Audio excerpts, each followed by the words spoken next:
All right, fifth graders, I am super excited for us to continue on with decimals.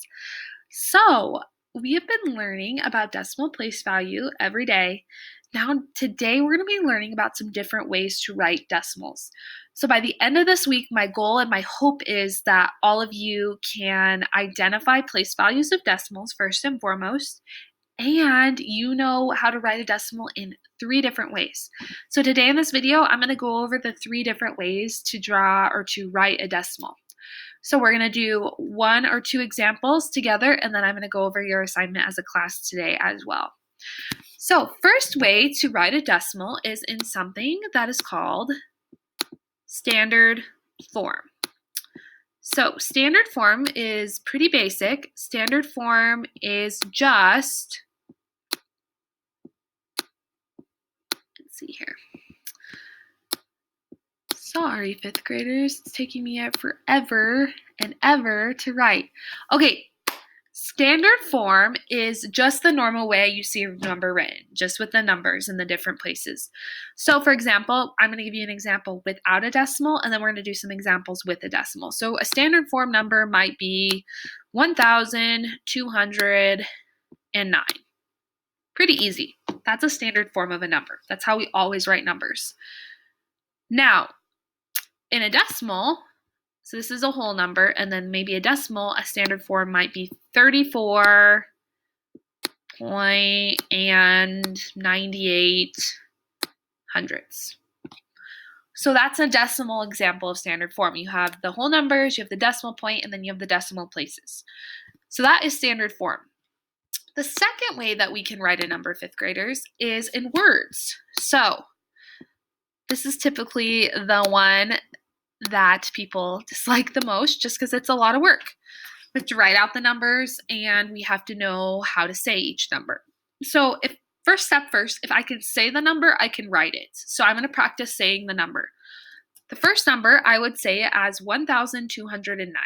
So I'm going to try writing that now. Now, if I don't know how to spell 1,000, I don't know how to spell 9, that's okay. But I do need to know to try my best to spell it. And since you're on a Chromebook, the best thing is that you have spell check. So if you're not sure how to spell a word, you can always Google it and look it up. So if I were to write this, it would be 1,000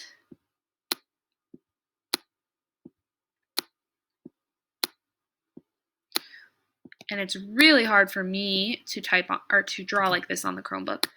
200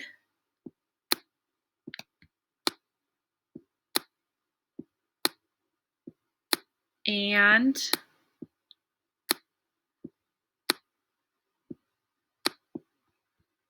9. Kind of a long number. All right, next one is, let me write this decimal out for you. This one is 34, and remember the decimal always says the word and, 34.98 hundredths. And the reason I say hundredths is because if I am 2 places away, let's look at my decimal place value chart here. If I am, actually I'm just going to write it right here, 32, and I have my decimal point here, 98 hundredths. The last place value that I have is the hundredths place. So when I say this decimal, I'm going to say 32.98 hundredths. I'm going to go back over here, and now I'm going to write it. And please ignore my messy, messy handwriting. It is not easy. Woo, that is not what I wanted to do. All right. So I'm going to go down here, and I'm going to write 32. If you don't know how to spell that, that's okay. Just try your best. 32. And remember, if I have a decimal, I always say the word and 98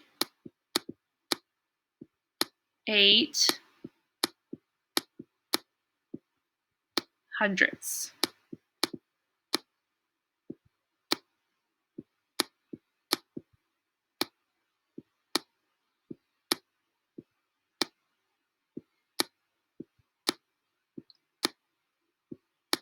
All right, there we go. So that's how you write them in words. Now, once I've written them in words, I am now going to move on to something that's called expanded form. So, in our system of numbers that we have in our world, everything is what is called a base 10. What that means is that as I go to the left, as I get bigger, I'm getting 10 times as bigger as the number before. So if I have 3 tens, I really have 3 times 10. If I have 2 ones, I don't have any tens yet, so I'm just 2 times 1. If I have 9 tenths, I'm simply saying that I have 9 times 1 tenth. If I have 8 hundredths, that means I'm doing 8 times 1 hundredths, because remember, my decimal is really just a fraction. If I have hundredths over here, I'm going to say, let's say, for example, I have the number 232 and 98 hundredths. That means I have 2 hundredths. So to get that, I'm going to have to do 2 times 100. Okay. Now I'm going to go over here and I'm going to demonstrate for you how to write numbers in expanded power of 10 form. So this is new. You guys have not done this before. And so I expect you to all listen up and try your best on this. So the third way is we can write in expanded. I call this the power of 10 form. Power of 10. Alrighty, so power of 10. If I have my first number, which was 1,209, let's start with my biggest place value too. The 1 is in the thousands place. So I am saying that I have 1 times 1,000. Then I'm going to add a plus sign. I'm going to move to the next place value. The 2 is in the hundreds place. If I'm not sure, I can check my place value chart. Yep, the 2 is in the hundreds place. Plus 2 times, if I'm in the hundreds place, it's going to be 100. Whoop. I did not mean to do that, 5th graders. Next one. I have 0 in the tens place, so I have nothing in the tens place. So I'm going to do 0 times 10. What comes next? It's the ones place. So that is going to be the same as 9 times 1. There we go. Next, 5th graders, I am going to do my decimal number, which was 32 and 98 hundredths. So I'm going to do that in the power of 10. And I'm going to just do it over here. Okay. So I hope you're getting the hang of this. If not, please let Mrs. Patina know so she can help you. So I'm going to have 32 and 98 hundredths, and I'm going to write it in the power of 10. So I have 3 times, it is in the tens place, so I'm going to do 10. I have the 2 in the ones place, so it's going to be 2 times 1. Plus, now I'm to my decimals. The 9 is in the tens place, and it's a fraction, so it is going to be 9 times 1/10. Because that's really saying that I have 9 1/10ths, or 9 tenths. Then I'm going to do the 8, which is the 8 times the hundredths place. And the hundredths, the reason I know it's hundredths, it's because it's 2 away from the decimal point, and I can check my. And remember, hundredths was going to be, instead of 1 over 10, it's going to be 1 over 100. So that is how you do expanded power of 10. So for today's assignment, 5th graders, you're going to be dragging these numbers to build the power of 10. You're also going to do word form and expanded form for this number as well. Now, number 3 is kind of a mishmash. You have to draw lines to match the numbers.